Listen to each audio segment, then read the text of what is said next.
Então vamos começar hoje falando aí de 5 pontos principais aí para um currículo matador. Quais os 5 principais pontos que qualquer recrutador vai olhar para o seu currículo antes de te chamar para uma entrevista de emprego. Então eu trouxe para vocês aqui pelo menos cinco pontos que são analisados nos currículos de vocês quando vocês entregam em uma empresa. Então, assim, começando pelo começo, o que eu tenho que colocar no meu currículo, Hudson?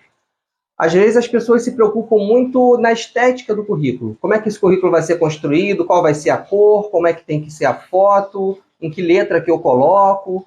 Então, antes da gente se preocupar com a estética, a gente tem que se preocupar com o conteúdo desse currículo.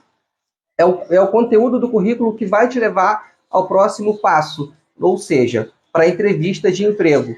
Eu costumo dizer que o currículo ele tem que ser como se fosse um trailer do filme que é a entrevista que você tem pela frente.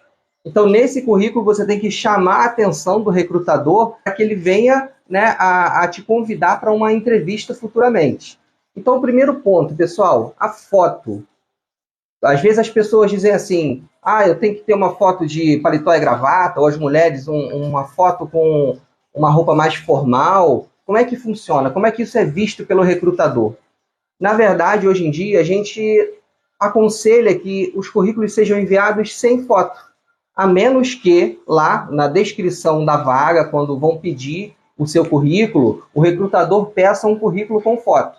Se não for solicitada a foto, a gente orienta que não seja enviada a foto, tá bom? Quando nós, recrutadores, estamos procurando por alguém para preencher a vaga da empresa, a gente procura por um preenchedor da vaga, e não uma pessoa bonita, uma pessoa magra, uma pessoa gorda, uma pessoa de pele clara, uma pessoa de pele escura. Isso não faz a menor diferença, ok? Então, primeiro ponto, a foto. A foto só deve ser enviada se a empresa solicitar essa foto. Segundo ponto, as informações que vão ser colocadas nesse currículo. Que tipo de informações que eu vou colocar? A gente tem que entender que quando a gente está disposto a assumir um cargo em uma empresa, a gente está querendo preencher o que a empresa necessita. Então, a gente só vai dar de informações para a empresa o que tiver a ver com aquela vaga disponibilizada.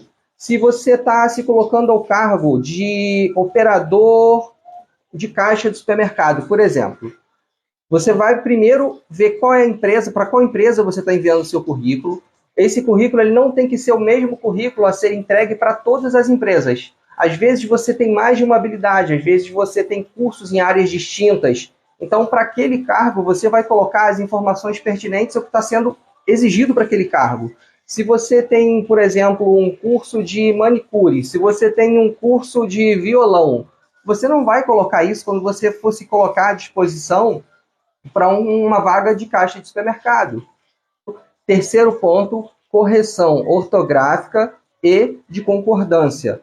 Então, quando a gente está olhando um currículo, a gente começa a ver erros de escrita, erros de concordância. A gente entende que ou essa pessoa realmente não tem um bom esclarecimento, ou às vezes essa pessoa não teve atenção ao fazer esse currículo. Então, mostra que a pessoa não está tão interessada assim. É só mais uma empresa, é só mais um currículo que está sendo entregue.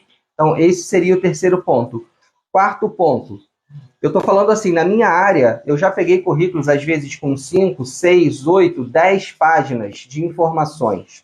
Como eu estava falando com vocês no início da nossa live aqui, a gente tem que pensar no currículo como um trailer.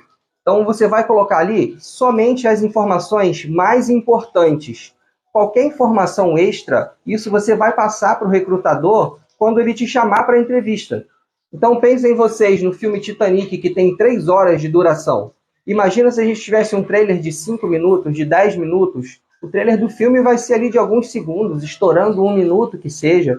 Então, a orientação quanto ao currículo, a gente orienta que não ultrapasse uma página estourando 2 páginas. Você vai colocar ali só mesmo, como a gente já tinha conversado, as informações que forem pertinentes para aquela vaga, ok? Então, vamos lá para o nosso quinto ponto que eu separei aqui para a gente conversar. Eu coloco pretensão salarial? Eu coloco o quanto eu ganhava no meu emprego anterior? A gente recomenda que não coloque. Vou dar um exemplo para vocês. Se você está concorrendo a uma vaga em que a empresa está disposta a pagar R$ 5.000 de salário, no seu emprego anterior, você recebia R$ 1.500 para uma vaga equivalente àquela ali que você está concorrendo naquele momento. Quando você coloca o seu salário anterior, o cara que está recrutando fala assim, cara, eu estou disposto a pagar R$ 5.000, mas ele recebia 1.500, então qualquer coisa que eu ofereça além de 1.500 ou 1.500, para ele vai estar bom. Concordam? Então, quando você coloca o seu salário anterior, você acaba ancorando o seu salário em um ponto. Por outro lado, no salário anterior, vamos supor que você ganhasse R$ 10.000 no seu emprego anterior. E você está concorrendo agora a uma vaga onde o salário é 5.000. O cara vai olhar para o teu currículo e fala assim, cara, esse cara aqui estava acostumado a ganhar 10.000, eu não vou nem chamar esse cara para conversar. Mas, de repente, você tinha um salário alto porque você já estava naquela empresa ali há 10, 15, 20 anos, e agora você está recomeçando em uma nova empresa. Talvez você esteja disposto a receber menos. Então, evitar de colocar os seus salários anteriores. E quando você coloca a sua pretensão salarial, é mais ou menos o mesmo pensamento. Concordam? Se você diz que você quer ganhar X, se a empresa está determinada a pagar metade de X, ela não vai te chamar para conversar e nem negociar, porque está uma distância muito grande. Mesma coisa o contrário. Se você está desejando ganhar 5, a empresa quer pagar 10, ela vai chegar e vai te oferecer 5,5, 6. Então, esse seria aí o quinto ponto da nossa conversa de hoje. Tá bom, pessoal? Então, forte abraço para vocês. Muito obrigado por estarem aqui e até amanhã. Um abraço, tchau.